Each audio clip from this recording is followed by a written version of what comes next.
안녕하세요. 미국 유학구스TV 시청자 여러분들. 자, 오늘은 서양인들은 왜 올리브 기름을 좋아할까라는 주제로 얘기해 보도록 하겠습니다. 저는 미국에 살고 있거든요. 미국 식당이나 가서 미국 음식 먹어보면은 그 올리브 기름이 들어간 요리가 되게 많아요. 특히 샐러드에 올리브 기름이 들어가는 경우가 많고, 그리고 올리브 기름에다가 빵을 찍어 먹기도 합니다. 그래요. 그리고 사실 이런 문화는 미국 요리에도 많고 유럽 요리에 굉장히 많습니다. 뭐 영국이든 프랑스든 뭐 독일이든 유럽 요리에 올리브 기름이 굉장히 많이 들어가고, 그 대표적인 유럽 요리 중에 이제 이탈리안 요리가 있죠. 그래서 여러분들 이탈리안 레스토랑, 좀 고급 레스토랑 가면은 이제 파스타 요리 같은 거 중에 올리브 기름으로 하는 파스타 그 요리가 있죠. 그리고 뭐 고급 이탈리안 레스토랑 같은 데 가면은 그 치즈 있잖아, 치즈에다가 그 올리브 기름을 섞어가지고 이렇게 막 찍어 먹기도 하고, 올리브 기름 들어간 요리가 되게 많아요. 그래서 서양인들 보면 올리브 진짜 좋아한다. 올리브 자체를 많이 먹기도 하고 올리브 기름을 되게 많이 먹거든요. 왜 이렇게 올리브 기름을 많이 먹을까? 그 이유는 성경 때문입니다. 성경의 곳곳에 올리브 기름에 대한 굉장히 긍정적인 얘기가 되게 많아요. 아시겠죠?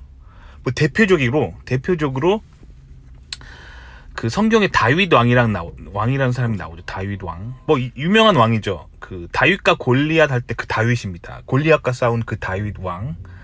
이 사람이 이제 왕이 될 때 어떻게 하냐면, 그 구약 성경 시대에는 그 선지자라는 그런 하나님의 예언자들이 있었어요. 그런 사람한테 하나님이 예언을 해줍니다. 너는 가서 다윗이라고 하는 그런 젊은이를 찾아서 그에게 왕위를 주고 와라. 하나님의 명령이다. 그래서 하나님의 그 명령을 전달하고 오는 거예요. 그럼 그 사람이 왕이 되는 겁니다.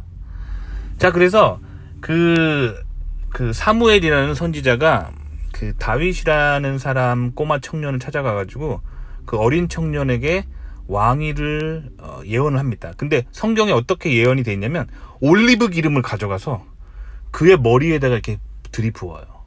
그래서 이제 성경에서 올리브 기름의 뜻은 뭐냐면, 하나님과 함께하는 사람. 그래서 그 기름 부음을 받는 자, 기름 부음을 받은 자, 뭐 이런 얘기가 되게 많거든요. 그리고 뭐 여러분들이 교회 가서 이제 그 설교 말씀이나 기도하는 사람들 잘 들어보면은 뭐 예를 들면 이런 표현들이 있어요. 하나님, 저에게 성령의 기름 부음을 주십시오. 뭐 이런 표현들이 많거든요. 기도할 때. 그게 뜻이 뭐냐면, 이 기름 부음이라는 게 올리브 기름을 말하는 거예요. 그래서 그 유래가 성경에 하나님이 하나님의 사람을 선택할 때 그의 머리에 올리브 기름을 붓습니다. 아시겠죠? 이런 유래가 있기 때문에 그 올리브 기름은 굉장히 좋은 긍정적인 뜻이 있어요. 자, 근데 저는 이제 한국에서 어렸을 때 교회를 다녔거든요. 근데 한국 교회는 약간 유럽식입니다. 왜냐면 그 한국의 명문 신학대 교수들이 유럽에서 공부하고 온 사람들이 많아요. 왜 유럽에서 공부하고 온 사람들이 많냐면, 유럽이 학비가 싸잖아요. 그래가지고 그 목사님들이 보통 돈이 없어가지고 미국으로는 유학을 잘 못 가세요. 미국 유학은 신학대가 펀드를 잘 안 주기 때문에 미국이 워낙 비싸가지고 미국으로 유학 가시는 그 목사님들은 좀 돈 좀 많은 집 아들들이에요. 그래서 이제 유럽으로 가면은, 유럽은 대학교들이 대부분 공짜잖아요. 그래서 유럽으로 많이 가시는데, 유럽에서 신학을 배워오게 되면은 이 성경을 문자 그대로 해석하기보다는 그냥 이성적으로 생각합니다. 그래서 성경에 그 뭐 예를 들면 사무엘이 다윗에게 머리에 올리브 기름을 부으면서 이제 왕위를 주거든요. 그래서 기름 부음을 받은 자라는 걸 그냥 뭐랄까 상징적으로만 해석하는 거죠. 그러니까 성경에 그 텍스트에 그렇게 나와 있지만, 실제로 2023년의 현대 교회에서는 굳이 머리에 기름을 부을 필요가 있나? 그냥 상징적으로 성령의 기름 부음을 우리가 받읍시다, 이렇게 기도하면 되는 거지, 굳이 지금 기름을 부을 필요가 있냐, 이렇게 생각하는 거거든요. 이게 약간 이성주의적인 성경의 해석법이거든요. 근데 미국은요, 청교도의 후예들이잖아요. 청교도의 특징이 뭐냐면, 미국식 기독교의 특징이 뭐냐면 문자주의예요. 이걸 성서주의라고 하는데, 성경에 적혀 있는 거를 정말로 실행하려고 하는 그런 문자 그대로 해석하는 게 있거든요. 그래서 저는 미국의 교회를 갔는데, 제가 예전에 기도 제목을 나눴었는데 뭐 예를 들면 그때 머리가 좀 아팠거든요. 그래서 두통이 좀 있어가지고 우리 한번 기도 좀 해달라고 부탁을 했거든요. 그런데 그 백인 한 백인 분이셨는데 같은 교회 다니신 분이 그 주머니 핸드백 여자분이셨는데 핸드백에 조그만한 화장품통 같은 조그만한 통에 올리브 기름을 가지고 다니시더라고요. 그래가지고 그 올리브 기름으로 제 이마에다가 올리브 기름을 살짝 발라주시면서 기도를 해주시는 거예요. 저는 그 약간 좀 충격이었거든요. 아, 왜 이렇게 저렇게 성경에 올리브 기름이 이렇게 긍정적으로 나와 있다고 해서, 아니 2023년에 이 현대 과학의 시대에 아니 약국 가서 두통약이 약인 거지 왜 올리브 기름을 바르나. 그리고 내가 교회에서 기도해달라고 한 거는 이제 하나님께 좀 빨리 치유해 달라는 뜻으로 기도 제목을 나눈 건데, 이 백인 할머니가 내 이마에 실제로 핸드백을 열더니 올리브 기름을 조금 짜더니 내 이마에 바르는 거예요. 그랬더니 기도를 해주시는 거예요. 근데 저는 그게 되게 충격적이었는데, 미국은 이렇게 성경에 적힌 거를 문자 그대로 받아들이는 경향이 있어요. 이게 성서주의고 이게 청교도주의거든요. 그래서 그런 거예요. 서양인들이 이제 특히 이제 미국인들이 올리브 기름을 교회에서 굉장히 많이 사용하거든요. 기도할 때 올리브 기름을 실제로 발라줍니다. 근데 성경에 진짜로 올리브 기름을 바르고 기도하는 장면이 많이 나와요. 그러니까 그 문자 그대로 실천하는 거죠. 그래서 밥 먹을 때도 올리브 기름을 많이 먹는 거예요. 올리브 기름을 가까이 하는 거예요. 아시겠죠? 그리고 그 유대교 사원에서는 아직도 시나고그라 가지고 유대교 사원에서는 그 메노라라고 해서 그 7개의 브랜치가 있는 촛대 있잖아요. 그거 사용해서 이제 성전에서 불을 붙이잖아요. 이거는 기독교인들도 많이 사용합니다. 근데 미국 기독교인 말하는 거예요.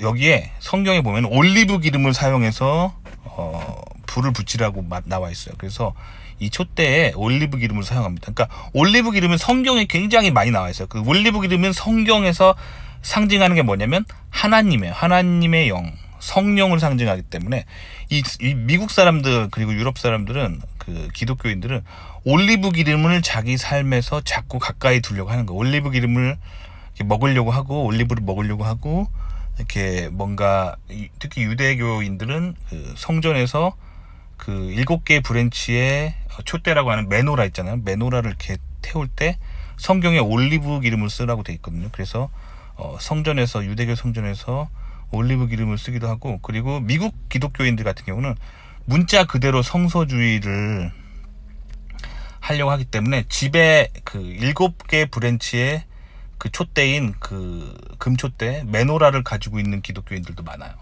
근데 한국은 좀 그렇지가 않거든요. 한국은 좀 유럽의 영향을 받아가지고 이성주의가 좀 발달해가지고 굳이 꼭 그렇게 할 필요 있냐, 예수님만 믿으면 되지 이렇게 생각하거든요. 그래서 한국 교회들은 세례 줄 때도 보면은 조그만한 물컵 같은 거에다가 물 담아가지고 머리에 그냥 살짝 얹어주거든요. 근데 미국 교회 같은 경우는 실제로 미국 교회 지하실 같은 경우에 수영장을 가지고 있어요. 수영장 데려가가지고 퐁당 빠뜨려요. 퐁당 빠뜨렸다 꺼내면서 세례를 줍니다. 그러거든요. 그러니까 침례죠, 침례. 그리고 어떤 교회들은 미국 교회들은 목사님이 실제로 신도들을 새신자들을 강가에 데리고 가요. 강가에 데리고 가지고 강가에서 강물에 퐁당 빠뜨려요. 강가에서. 원래 성경에 보면은 세례자 요한이 세례를 줄 때 실제로 강가에서 이렇게 주거든요. 그 진짜 성경에 적힌 문자 그대로 실현하려고 하는 게 있어요. 이게 미국의 성서주의거든요. 아시겠죠? 그래서 서양인을 비롯한 미국인들은 올리브 기름을 굉장히 좋아합니다. 특히 미국인들은 올리브 기름을 굉장히 많이 먹어요. 아시겠죠? 이제 이해 가셨죠? 왜 서양 요리에 올리브 기름이 그렇게 많은지. 다 성경 때문이라는 거예요. 자, 근데 여러분들 그래서 미국 슈퍼마켓에 가서 나도 올리브 기름 먹어볼까 하고 이렇게 뒤져보면은 올리브 기름이 크게 두 가지가 있습니다. 그냥 올리브 기름이 있고, 그냥 올리브 기름인데 엑스트라 버진 올리브 오일이라는 게 있어요. 근데 이게 무슨 뜻인지 또 모르죠, 한국 사람들은. 그죠? 엑스트라라 하면은 추가적인 그런 뜻이잖아. 버진은 저거 처녀 아니야? 그럼 엑스트라 처녀? 이게 무슨 망언이야. 이게 번역이 안 되잖아요. 근데 버진 저 뜻은 처녀, 결혼한 처녀라는 뜻이 아니라 벌고라고 하는 라틴어에서 온 단어예요. 그러니까 저 엑스트라 버진 할 때 저 버진은 그 라틴어의 벌고라는 뜻이거든요. 벌고의 뜻은 뭐냐면 그 퓨어라는 뜻이 퓨어, 순수한. 아시겠죠? 그래서 엑스트라 버진 오일이라는 뜻은 엑스트라 퓨어 올리브 오일이라는 뜻이에요. 그러니까 순도가 높다는 뜻이에요. 그래서 왜 미국에 두 가지 올리브 오일이 있냐면 그냥 올리브 오일이라고 한 거 사면 뭐냐면 이 실제 올리브 오일에다가 이 다른 오일을 좀 섞어가지고 이렇게 합성한 거예요. 그래서 보통 그냥 올리브 오일이라고 되어 있는 거는 그냥 뭐 콩기름처럼 계란 후라이 할 때나 뭐 이렇게 감자튀김 할 때나 뭐 이렇게 요리할 때 쓰는 거예요. 그러니까 요리용 식용유로 쓰는 게 올리브 오일이고 엑스트라 버진 올리브 오일은 왜 따로 있냐면 저게 바로 순도가 굉장히 높기 때문에 그 뭐랄까 raw application이라고 하죠. 그러니까 그 재료 있는 그대로 써야 되는 상황에서 이제 엑스트라 버진 올리브 오일을 쓰는 거예요. 그러니까 예를 들면 어떤 상황이냐면 내가 뭐 바게트 빵을 올리브 오일에다 딱 찍어 먹고 싶을 때, 그 올리브 오일에 굉장히 그 고소한 맛을 느끼고 싶을 때, 그럴 때 엑스트라 버진 올리브 오일을 쓰는 거예요. 왜냐면 저게 순도 100%예요. 그래서 순도 100%란 얘기는 올리브를 그대로 그 압착기에다가 압착해가지고 그냥 쥐어 짠 거예요.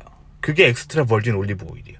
그냥 올리브 오일은 여기다 다른 기름을 좀 섞어가지고 식용유처럼 쓰려고 좀 저가형으로 만든 거예요. 아시겠죠? 그러니까 바게트 빵 찍어 먹어서 이렇게 순수하게 그 뭐랄까 올리브 오일의 향을 느끼고 싶으면 엑스트라 버진 올리브 오일을 써야 되는 거예요. 자, 그러면 여기서 문제. 그 내가 머리 아프다고 했을 때 미국 교회에서 제 머리에다가 올리브 오일 발라준 그 백인 할머니가 가지고 있었던 오일은 뭘까요? 올리브 오일일까요? 엑스트라 버진 올리브 오일일까요? 당연히 엑스트라 버진 올리브 오일입니다. 자, 여기서 두 번째 문제. 그럼 유대교 시나고그, 여러분들 유대교 뭐라 그러지? 유대교 회당을 갔어요. 그러면 랍비들이 그 유대교 회당에서 7개 브랜치의 촛대인 메노라를 불을 붙여요. 여기에 들어가는 건 기름 등잔이라고 했죠. 그럼 여기에 쓰이는 오일은 올리브 오일일까요? 엑스트라 버진 올리브 오일일까요? 엑스트라 버진 올리브 오일입니다. 아시겠죠? 이해 가셨죠? 그러니까 엑스트라 버진 올리브 오일은 기계로 짠 올리브에서 바로 짜낸 순도가 굉장히 높은 엑스트라 퓨어 올리브 오일을 엑스트라 버진 올리브 오일을 한다. 저 버진은 처녀가 아니다. 아시겠죠? 처녀의 뜻이 아니라 순수한이라는 뜻이다. 아시겠죠?